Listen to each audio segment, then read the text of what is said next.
మెదక్ జిల్లా నర్సాపూర్ నియోజకవర్గం మాసాయిపేట మండల కేంద్రంలో అంబేద్కర్ స్టాచ్యూ వద్ద అంబేద్కర్ విగ్రహానికి పూలమాల వేసి ఘనంగా నివాళులర్పించిన మాసాయిపేట ఎంపీటీసీ కృష్ణారెడ్డి, కాంగ్రెస్ పార్టీ ఉప సర్పంచ్ నాగరాజు, ఎస్సీసీఎల్ అధ్యక్షుడు దశరథ, జగదీష్ గౌడ్, మాసాయిపేట మండల కాంగ్రెస్ పార్టీ కార్యకర్తలు, నాయకులు కాంగ్రెస్ పార్టీ ఆవిర్భావ దినోత్సవం సందర్భంగా జెండా ఆవిష్కరణ నిర్వహించారు.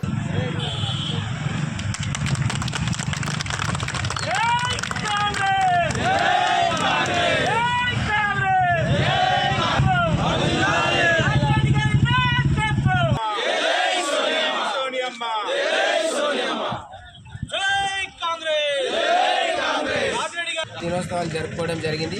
మా అధినాయకులు రాజిరెడ్డి గారి ఆదేశాల మేరకు ఈ కార్యక్రమాన్ని ఘనంగా నిర్వహించడం జరిగింది.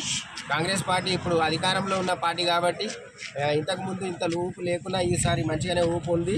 మన కాంగ్రెస్ పార్టీ ఈ రోజు నుంచే అమలు చేయబోతున్న అభయహస్తము మరియు 6 గ్యారంటీల పథకం కూడా నేటి నుంచే కాంగ్రెస్ పార్టీ ఆవిర్భావ దినోత్సవం నుంచే దానికి నాంది పలకడం జరుగుతుంది. కాబట్టి దీనికి ఎప్పుడైనా సరే కాంగ్రెస్ పార్టీ అనేది పేదల పక్షము, ఎప్పుడైనా పేదలకు పనిచేసే పార్టీ అని ప్రజలు గమనించి ఈసారి కాంగ్రెస్ పార్టీని అధికారంలోకి తేవడం ద్వారా మనము ఇంకా మంచి మంచి పథకాలను అమలు చేసుకోవడానికి ఆస్కారం ఉంది. కాబట్టి మరిన్ని అప్డేట్స్ కోసం మా ఛానల్ని సబ్స్క్రైబ్ చేయండి.